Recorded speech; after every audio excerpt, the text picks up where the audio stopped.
I'm hitting the streaming thing. I think I got all the bugs worked out. Red? Is streaming? I think so. I think we're We're up. streaming live again. And Here I'm we so go. sorry to Swizz. We love you, Swizz. Please join us again. This is Loser Leaves Wrestling. Hey, guys, welcome. Come in. We're just starting right now. We just finished AEW Dynamite.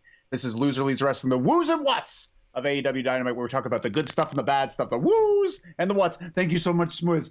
Please come back, Swizz. He's my back. name is They're Red back. Jefferson. Swizz is back. Oh, Swizz is back. Thank you so much, Swizz. My name is Red Jefferson. I'm here with Moa Jaswalt. at Jazzwall. We face some technical difficulties right now, correct? Yes. Oh, yeah. Very, very technical. Yeah, I'm in a new setting. If you can't tell, completely new. I'm at my parents' house, where I grew up in North Carolina. So, Grew up in North all kinds of shenanigans would happen here.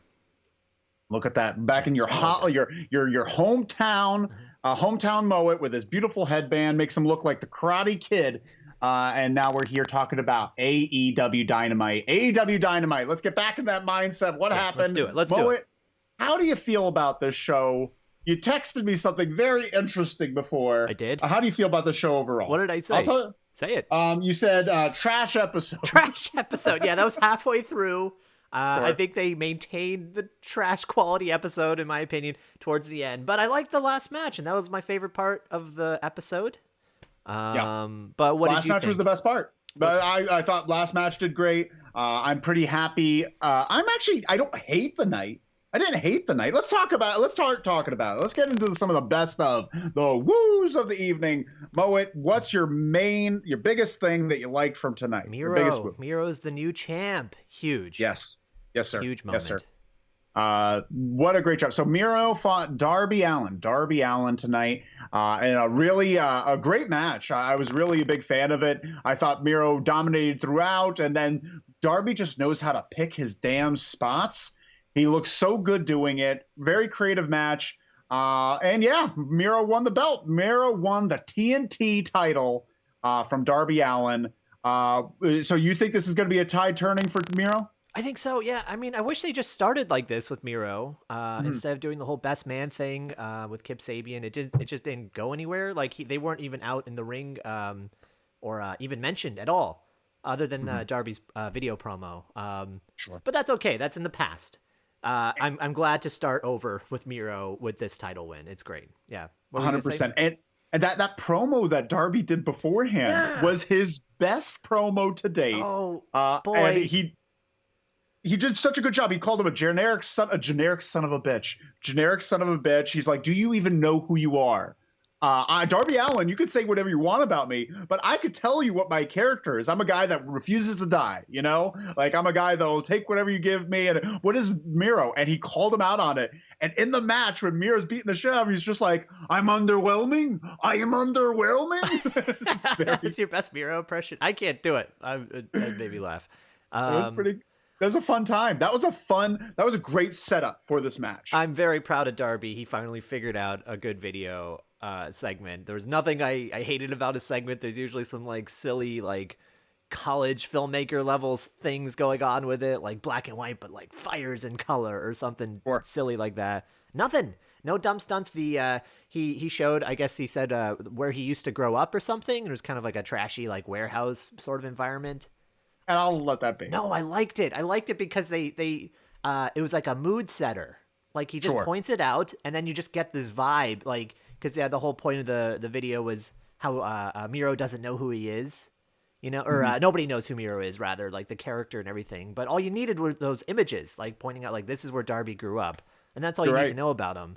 If you didn't know anything at all, you just saw that video, is what I mean. Yeah. You're right. And this is the type of stuff, like I say this now after seeing all of his other garbage from over the past year. But in all honesty, if I just saw this type of video, I would have been so happy throughout his entire run with the company. I think this is a great way to build his character. Yeah. And to have continuing programs where he's able to talk about them. He has this great kind of like mixture of a melodrama and of like a UFC title fight where he's talking directly to the camera. He's talking about his opponent, and then you just see him being melodramatic in the background, which is, I think, a really fun choice. Super good. Yeah. Really good job. About the match, what did you think about Darby's like last stand? I guess he gets beat up for like 70% of the match, and then he has this like fist bump moment with Sting. Okay, I hated that. You didn't like it? Okay. I feel like I like the idea. I like the idea of him getting strength from his buddy. I wish it was something less lame than a fist pound.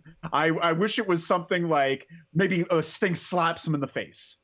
He's just like, wake up, slaps him in the face, like, wake up. And then Darby's like, yeah. I guess so. Like something like that, like something a little tougher than just like, I'm dying here. I need something, Mick. Give me something. It was super melodramatic. It was like a, I don't know, Hallmark movie moment or something. Yeah. But did you like cute, though. Did you like how his like burst of energy at the end? Okay, yeah. Oh, you did not? No, I don't know. I think I would have preferred if it was in the beginning of the match, but that's just like nitpicking. I don't know. It just felt weird that he all of a sudden gets this like last, this big burst. But it was great. Everything I saw was like felt super believable, and it's why I like watching Darby Allin, is that he makes he makes you believe. Yeah, exactly. That's all I'm just gonna say. Yeah. Yeah. And one thing I didn't like about the match, and this is me being nitpicky, I think it was a great match, but the ref, when he puts in the game over, is that his finisher, the game over, and he leans back. And then the ref calls almost immediately for the bell. Before Darby even passes out, his arms are still up when he calls for the bell. And I just wish that he waited longer, and it looks like Darby passed out from trying to fight it, Give him some more time. Give him that Stone Cold moment where he's just like trying to get out of, trying to stay alive, and then you call it. If you call it immediately, it feels more of squashish. Yeah. I agree. I think he deserved a little bit more. But at the same time, he like yanked back, so he was like on his ankles or whatever, and that was great. I haven't seen. I mean, I'm sure he's probably done it. I just don't remember. But that was just a great ending to it. Yeah.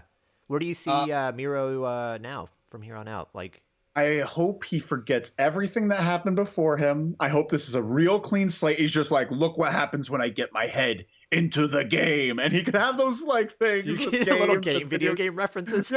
Keep those, because that's cute. And I kind of like, I like that his character is that he's a boss battle. I feel like that's how we should think of Miro. He's just like, I'm the ultimate boss, even though the ultimate boss is Meiko Rimato. I believe she's in NXT UK. But that's her gimmick, the final boss, which I think is really cool. But I feel like that's similar video game boss character. And just move on from this and just keep doing what you did tonight. Keep doing what you did tonight, and I think he should talk less. Less is more. I don't think he should shut up completely, but less is more. I'm just sounding off in the comments. Hi, Aunt Peggy McDonald. Hello. She says, hello from New York. Hello from New York. Chica Marks is in the house. Thank you so much, Chica Marks. And she did like the mirror match. I'm assuming that's who she's referencing. And Schmwiz is back, Moet. Schmwiz is back. And they say the Sting fist bump was cringe. I couldn't agree more. Thank you so much. I think it was cringe. I like that they tried. I like those moments in matches that AEW seems to do a lot now. But yeah, very cringe. And Chica Marks thinks it was cute. So we have some differing opinions here.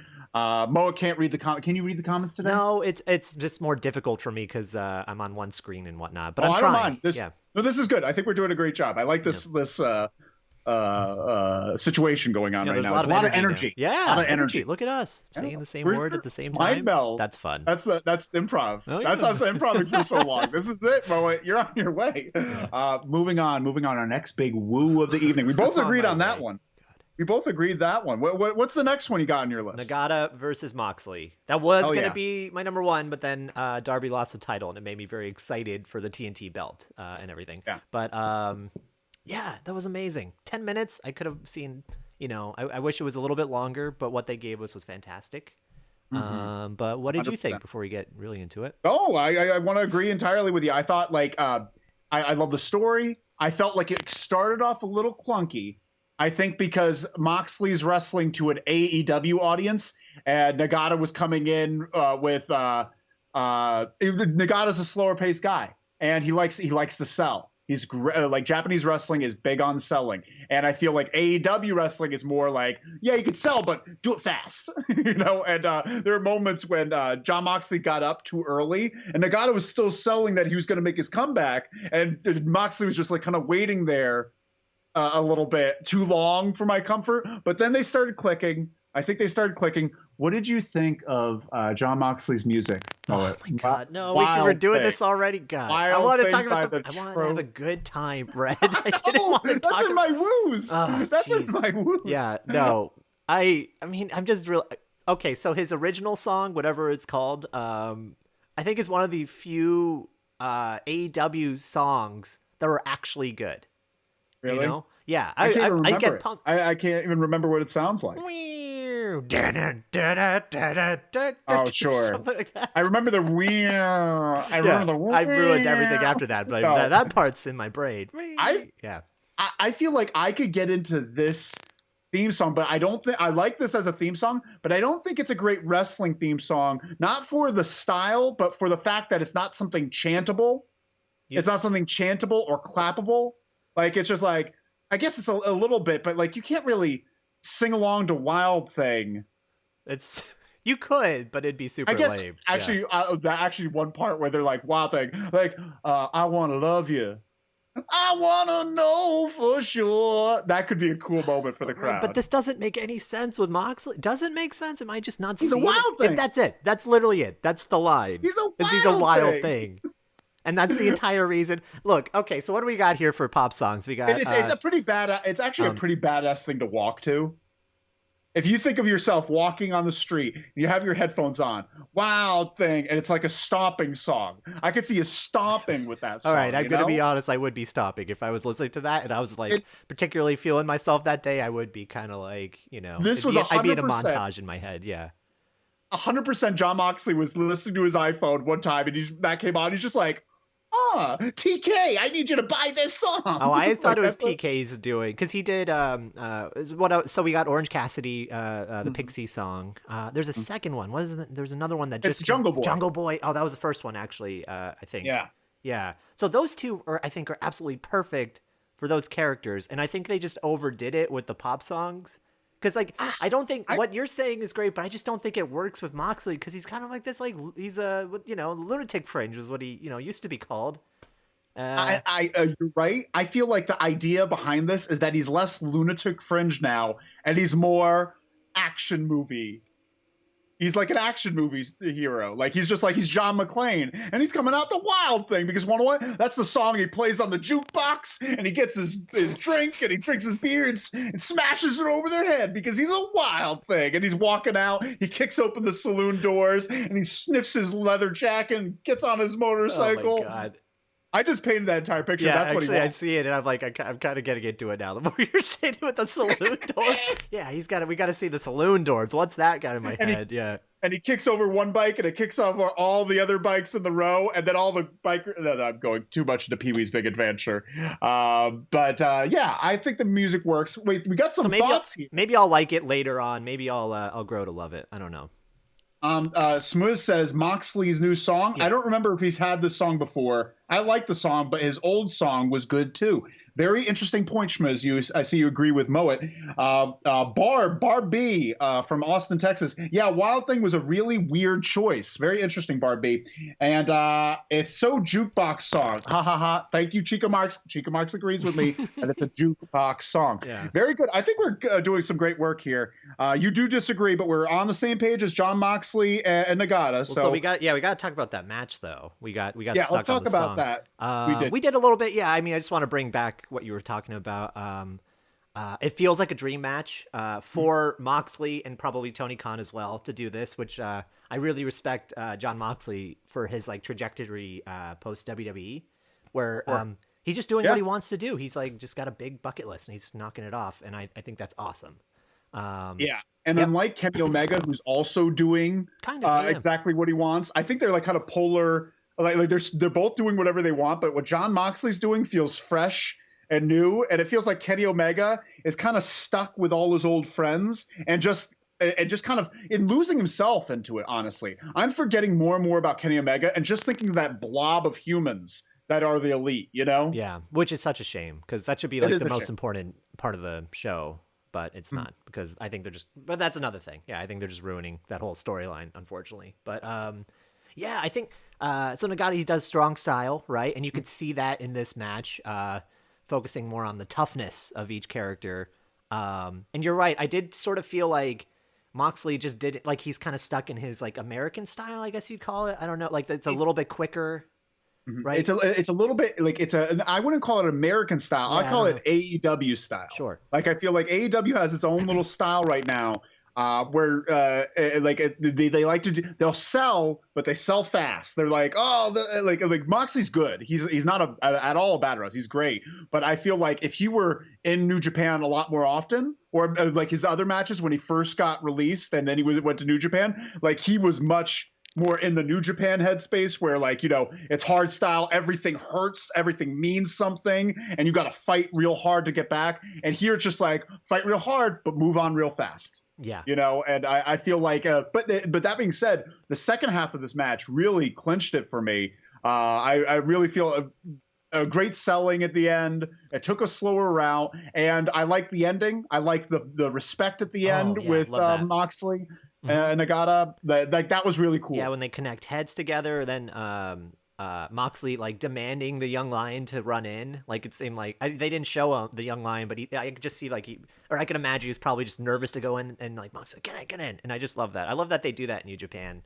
Immediately like bring in like a cold compress to the wrestlers and stuff, and like take care of them. It adds just this like extra level of realism to the whole thing. It's great. I did notice there was one part where they were I think it was a pile driver that Moxley was trying to do, and it was so subtle. Like he was just like Nagata was just trying to like he was acting essentially like Moxley was trying to pick him up, and he was like he's like one leg in the air, and then but Moxley was doing absolutely nothing. He was just holding him, and it was all Nagata doing all of like the struggling, and I felt like that encapsulated the differences in the styles, where Moxley probably was just like waiting to do the move. I'm just guessing, and Nagata was really selling it and making it feel like a struggle and this like this bigger. You're 100% right. Yeah. I think you're 100% on the money with that. I feel like, and that's a lot of the Japanese styles, making the most of each moment and making every headlock look like their head's about to pop off and giving mean faces and really cranking it in. Like, I love the way that Yuji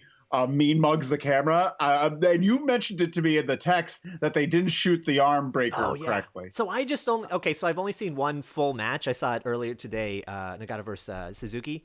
And it's because it was free on YouTube, and I was like, I need to know more about this guy because I've only read up about him, but yeah, he does this thing where the arm breaker, and he does this thing. It's kind of like the Undertaker, where it's like all performance what he does, and it's like a spectacle moment where he's shows a lot of aggression in his face, but he just kind of goes tranquil. Where his eyes go back, and you see the white of his eyes, and all the aggression. I'm about to do an impression of him. This is going to be... Do it. So Take off your glasses. Do it. So he goes, oh, and then he goes, and then the transition, he's like, and then he just like goes like real calm, and then I can't do the thing, This is intense. This is really intense. This is stupid. It feels like you're about to break my arm. But set up in the comments that really got you. I tried. That really gave you the Nagata stare. But the thing is, it's the transition from that, and they cut to Moxley's face, and then they cut back, and you just see the eye thing. So it's like, you missed half of it essentially, and it just kind of pissed me off because it was like the one thing I was like, oh, everyone's gonna flip out when they see this part, and it was just like another moment in the way AEW presented it. So kind of a bummer, but.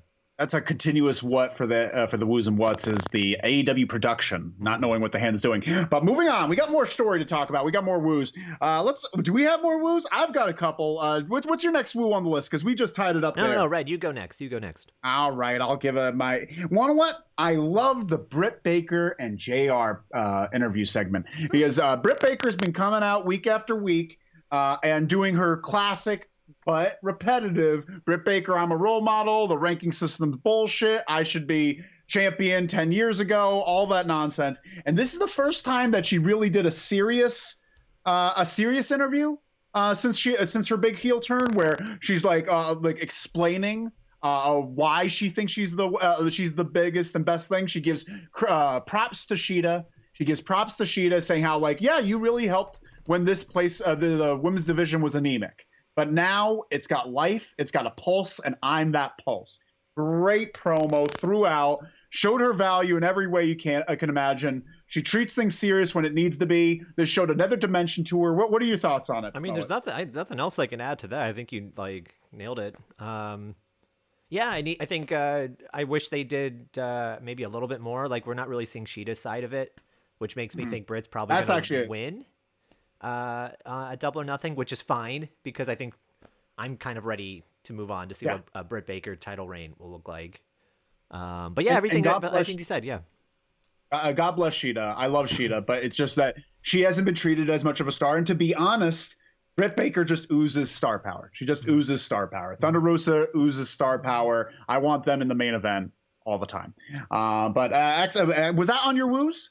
It wasn't just because I didn't feel like it added that much to the story, and so I didn't really want to add those things to my woos. I think that like Jade Cargill's promo was like didn't really add anything. You know, there were a few moments where I'm just like, this isn't doing much to the storyline. Right. So even though that was good, I just didn't think.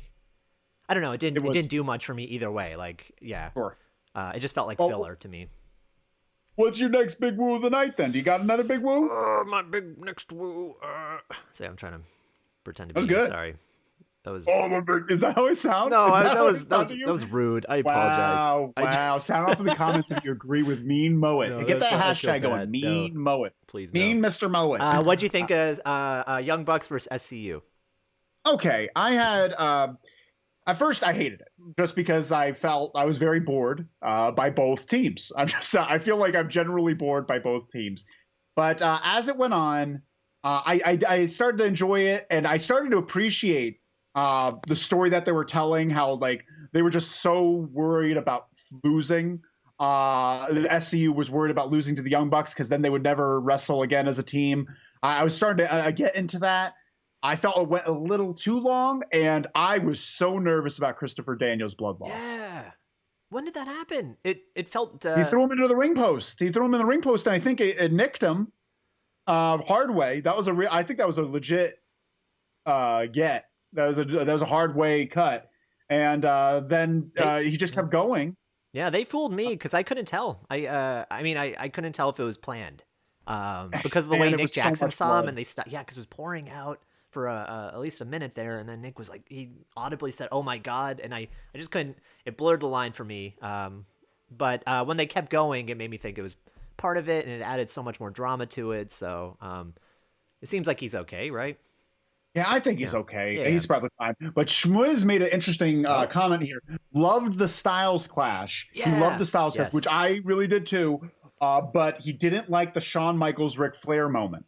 They didn't like. I'm not sure. I was gonna bring that up of what I feel like we have to talk about that just a little bit. Kind of insane. So the Young Bucks were like bringing that moment up constantly over the last week. Like I think on Twitter or on Being the Elite, I'm pretty sure at some points.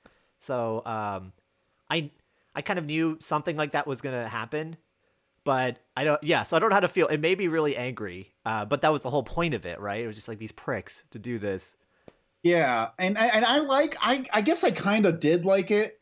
But I actually did like it, but I wish it was like, the thing is like, just like with the, we're going to talk about Inner Circle and the Blood and Guts match in a bit, because I have to jump back to that. But like, it feels like this is a moment, this would be a really cool moment if this was at the end, like at a turning point in the feud, or at a big match or a big event, and it was set up better because their positioning in the ring was not well placed for this moment.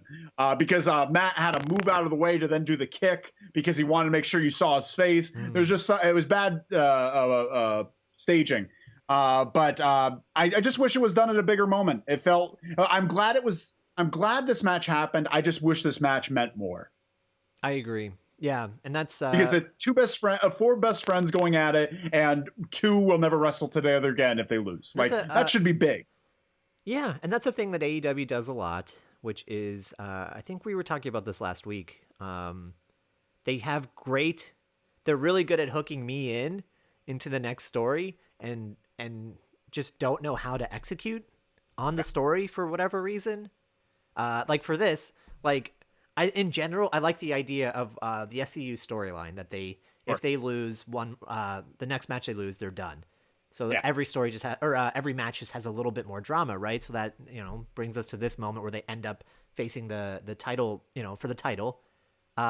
When they lose, they aren't given a moment at the end of the match. They get I don't know, a minute. You get, Kazarian is acting his ass off. He's doing great. And then JR is just like, well, we have a camera backstage. And it's just I don't know. It's it's so subtle. If they just gave it an extra couple minutes, just make it a little bit, little something, just a little wait, just a patience. Yeah. I think there's just needs a little patience to let some things sit. I think that's actually something big with improvisers and stand-up comedians, and everyone could learn, is just to let the silence be sometimes.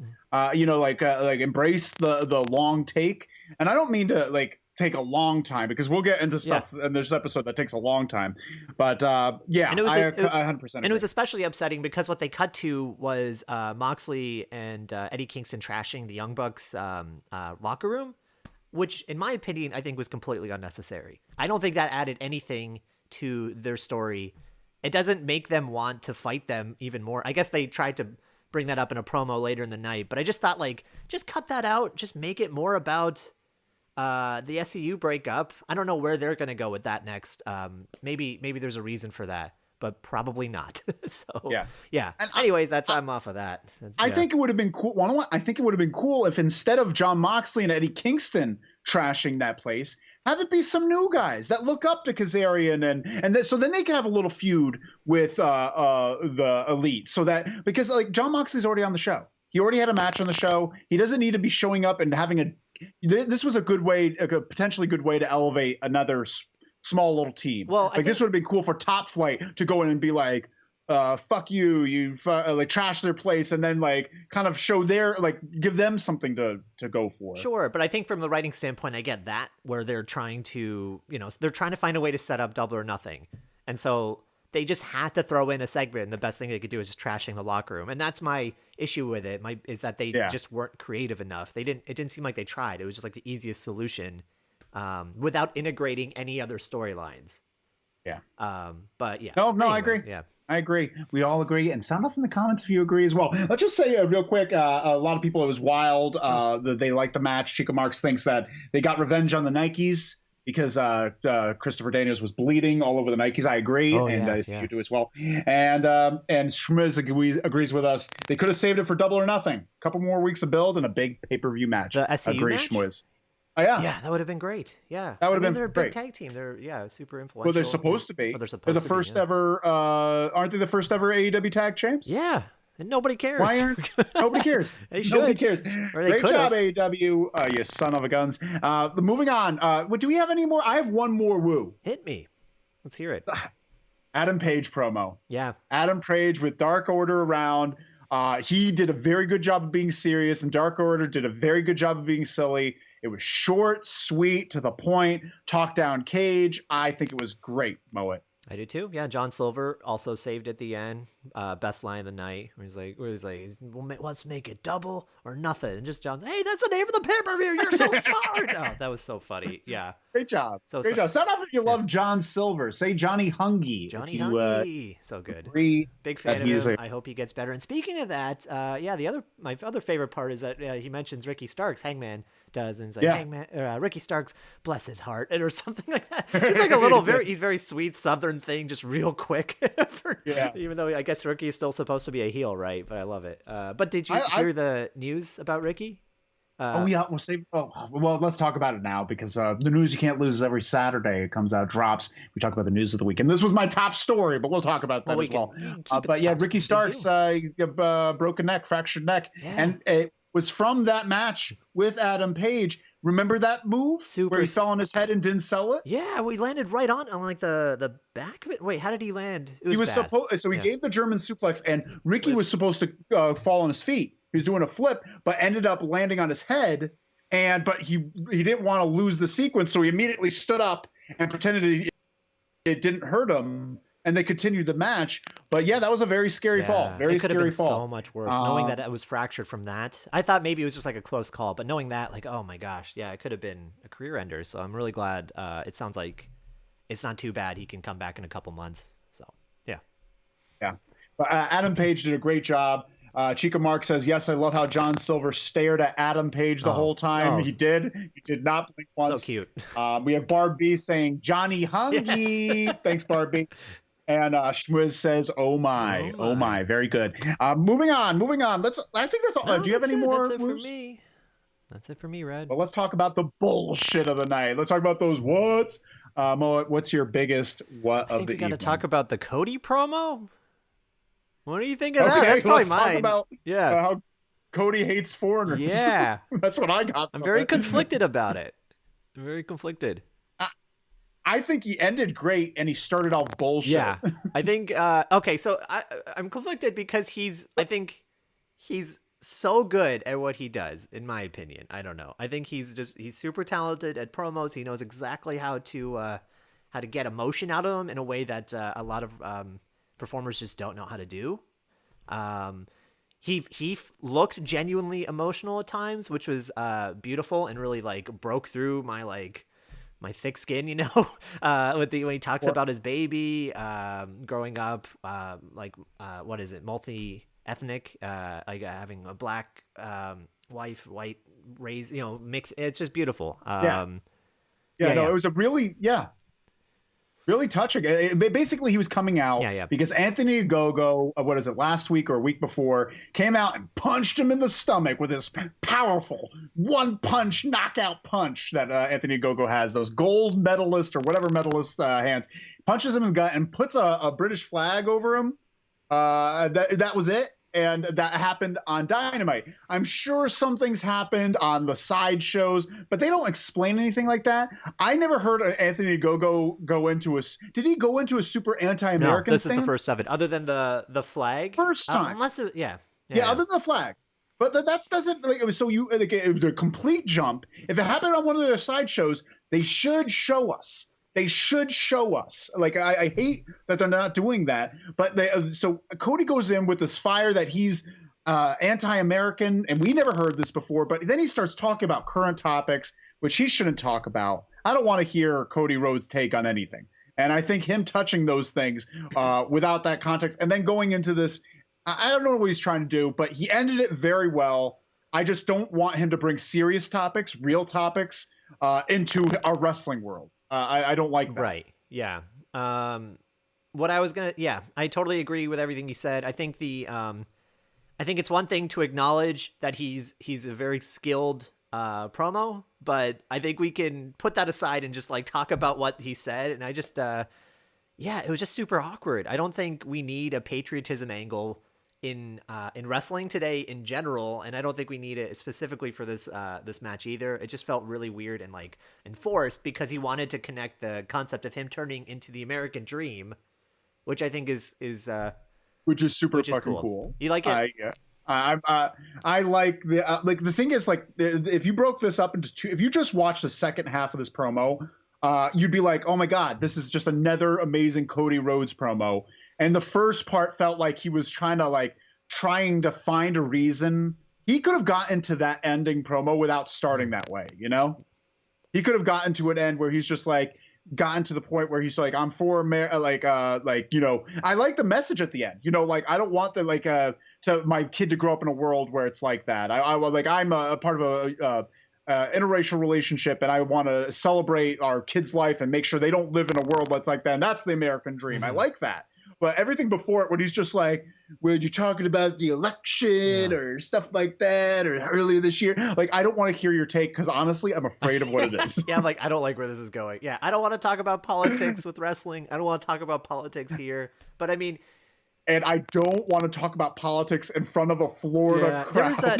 Oh my god! I was worried that they're going to start chanting something terrible. Honestly, I don't remember the specific something about how a 16-year-old boy from Pakistan moved to Jacksonville and built like a bumper car or something. I don't know. It was a reference that went way over my head, like a bumper or something. I don't know. Please tell me what the hell is going on. That must have been something super specific to Jacksonville. Because, like, I think maybe people in Jacksonville know about this guy, but we don't. A few people are cheering. A lot more people are booing in what I heard. And I just don't think I don't know. This is getting political. I don't think we had his crazy Capitol riots. I don't think we're as united as he's making it sound, but God bless him. He's trying to make it sound like This is an okay country. Bless him. Bless him and that tattoo. I hated the Cody promo. Schmiz says this. Hated the Como promo. It just felt really weird and went for ages. But he's all for the Agogo match, which I am too. Really? I'm for it. Like, I'm not all for it. I'm not as for it as Schmiz is, but I'm excited for Cody to work with the younger talent. He's great. I want to see what he can do. I've really only seen the punch. Essentially, he hasn't really done a lot. He's smarmy. He's smarmy as hell. I want to see his face get punched. He's got that weird, beautiful face. I just want to see him get knocked out. You know, an MJF face. You know. So let's see. Let's see what happens. Oh, and I think Schmiz just said it might have something to do with Tony Khan's dad. Oh. That makes sense. That makes sense. That's why that does make sense. We don't know for a fact because Schmiz says it might, so we don't have any definitive closer information. Than us, but that would make more sense. That would make more sense. And Barb B from Austin says very forced, an awkward build of narrative. But moving on. I did not have that in my what's. My biggest because the second half kind of saved it, so it was in this weird middle ground for me. But the thing that I hated most is Inner Circle's whole deal today. All of Inner Circle today, we get the Inner Circle promo in the back. First thing, even the idea that this feud is continuing, blood and guts match, the War Games match, should be the last thing. That's the last chapter. That's Armageddon. That's the killing the T-Rex in Jurassic Park. I don't know what you want to call it. It's like last scene of the movie. It's the last scene of the movie. For it to be the start of a movie is very weird because you'll never have a bigger match type. You know, you never have a grander match type than that. There's no such thing in AEW today unless they invent a new one. And that promo that they had in the early in the back, Ortiz did a great job. Jake Hager did a surprisingly competent job. Sammy Guevara, you are always smiling. Stop smiling when you're trying to be serious. It sounds bad. It looks bad. It looks very.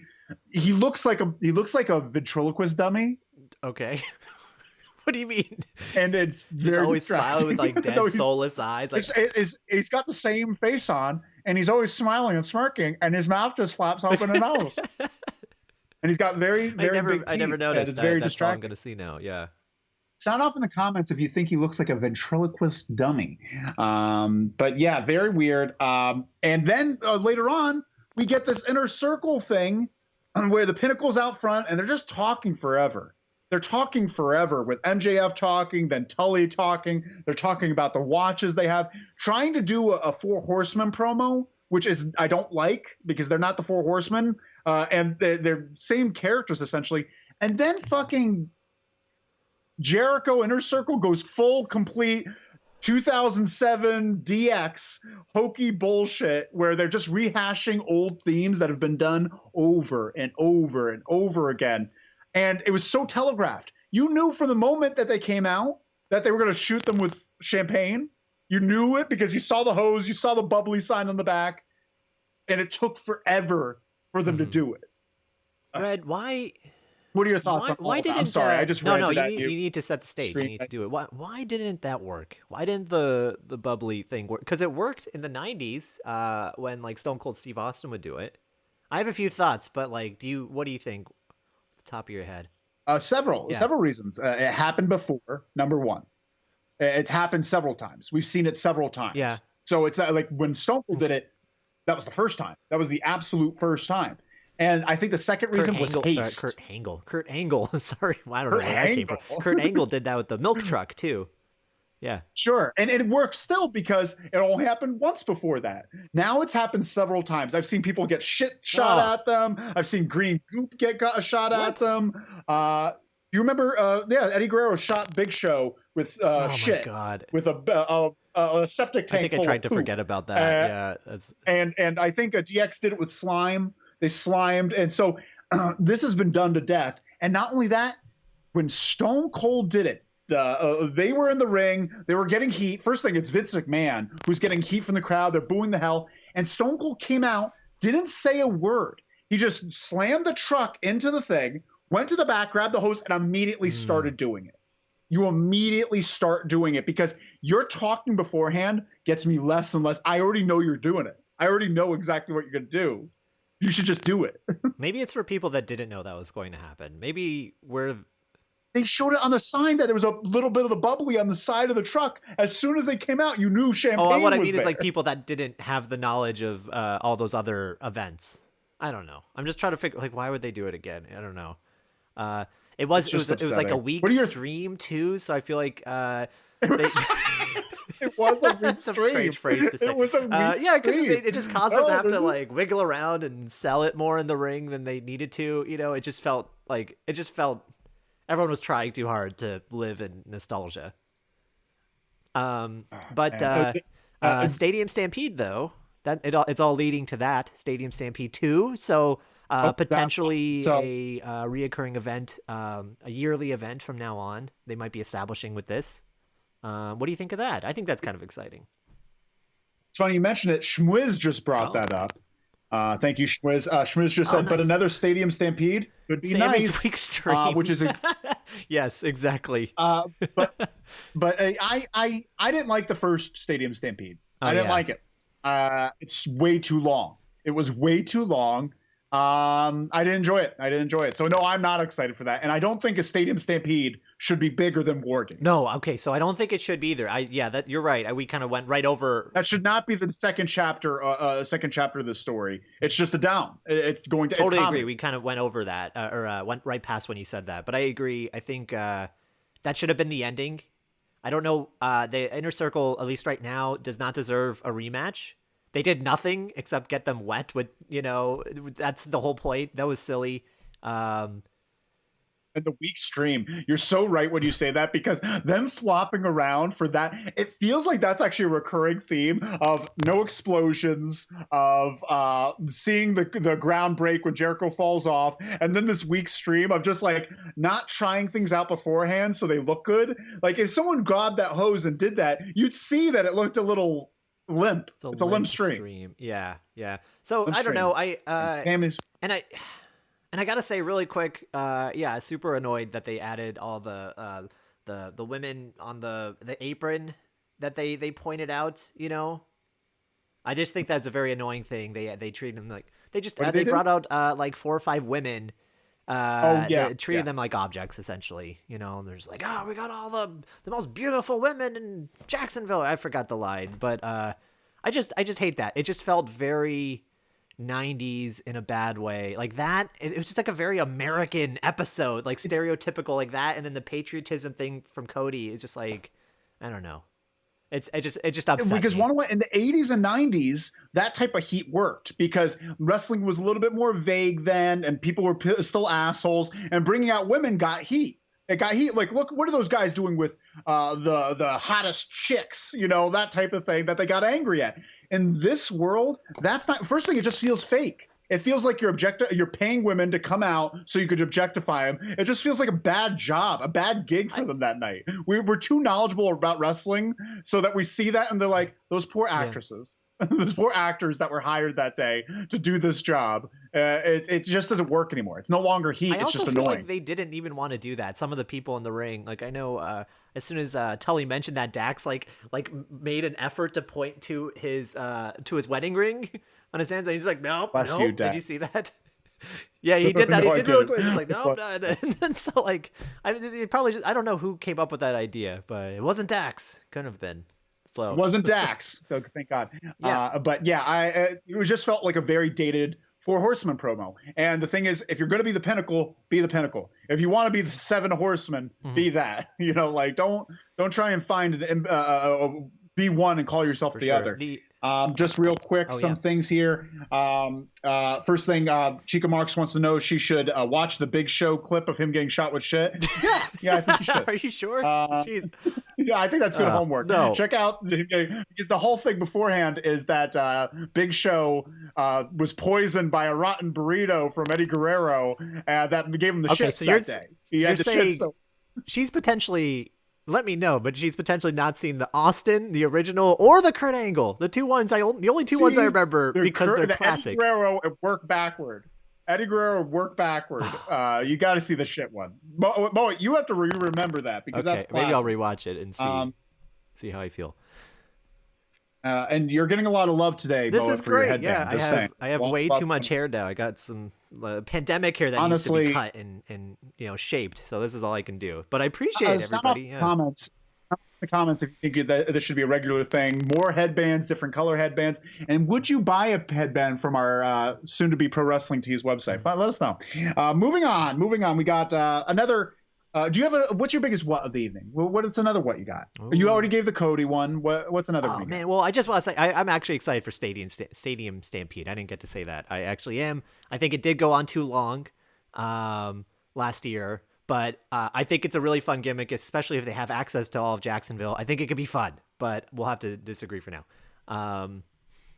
But that was my biggest. I don't know. I don't think we already talked about the Cody promo. We talked about, I don't know. What do you got? I'm sure there's something else. I'm just looking through my notes. I only have one more. Yeah. It's my one last one, and it's not their fault, but I think they handled it poorly afterward. Oh, yes. Orange Cassidy getting hurt. Yep. Orange Cassidy and Pac were having Pac. I can't ever remember. Pac were having a match. They were and it was good. It was a good match. It felt very similar to their first match. But I was having fun with it because they're both good workers, and I really enjoy it. But then Pac goes for a power bomb, a Liger bomb, and he drops him too high on his neck and head, and he got a concussion. Like almost certainly got a concussion when he landed, because everyone around it acted like that. Pac laid off. Aubrey Edwards immediately checked on him. They didn't know whether to do a count out. Then Kenny Omega comes out and he hits him in the back of the head with a belt, and they get a double count out. I think in instances like this, just be real. He got knocked out. Let's treat it like it's real. Pac. I think it's both. I think it's safe to say both. Well, it's confusing, Mo. Well, it is very confusing because I've heard every single wrestler and every single announcer do it differently. Really? Everyone does it differently. Eddie Kingston will say both in the same fucking. I was thinking sentence. of Eddie Kingston specifically. Like, Pac, I'm gonna fight whatever. Pac. Yeah, I don't know. You notice when we both do Eddie Kingston impressions, we kind of wiggle our heads a little bit. Pac. Yeah, that's a thing. Yeah. Pac.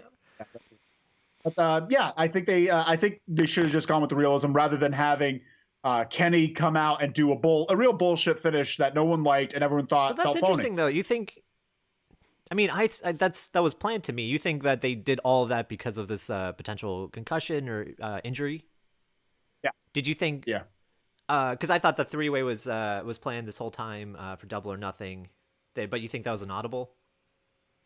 I think that they probably had Kenny Omega was going to come out later in the match and do a thing that would create the scenario. But because he got hurt beforehand, they decided to just go with the plan as is, which I don't agree with. I think like someone's getting hurt, and it's right on it's on TV. You know, I feel like go with the flow. He got hurt, count him out. He lost the match.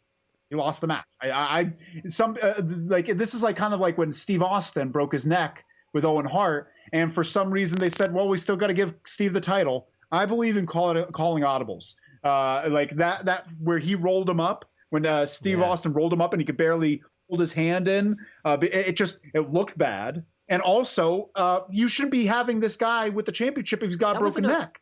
You know, that was in a very strange era where, kayfabe was still kind of there. It was just on its way out. It was a little different then. You're right. It was a little different then, but now, like, we should know better. Yeah, that's very interesting because I remember that bomb that or the move, the Liger bomb you're talking about. But I didn't realize it affected the match that much. I didn't notice that. Because it felt very rushed afterwards. And it just went over my head, but that makes a lot of sense now. I could see that. Yeah. I wonder if any news is going to come out in the next couple of days. I hope not. I'd be shocked if he didn't have a concussion. I'd be shocked because because the entire match stopped. Like they were a very fast paced match up until that point. And you could even hear the announcers go, ooh, when that move happened, because just so high up on his neck. Very dangerous, very dangerous. I think the triple threat was planned, but they had to change the end because of OC concussion. Yeah, Schmiz, do we have confirmation on that? So you think so too, Schmiz? That's interesting. Okay. And also, Chica Marks felt it was a little rushed. I agree. And so, yeah, hopefully he's better. He gets better. I'm excited for that match. I'm excited for a triple threat match in AEW. I like triple threat matches a lot. Yeah, for sure. So I'm very excited for this match where it's not too many people, but it's just enough to make it different. I just think Kenny's on a tear right now. I think whatever his main event matches are, pay-per-views need to be big. And I was worried it was going to be an Orange Cassidy match, which would be really fun. But I think he just needs to have these like crazy bangers, these crazy ones. So at least with the three-way, it's something that I haven't seen before with those three in particular. And it could be very interesting. Yeah, I'm excited about it. Oh yeah. Well, Mo, do you have any more? No, Red, that's it. We did it.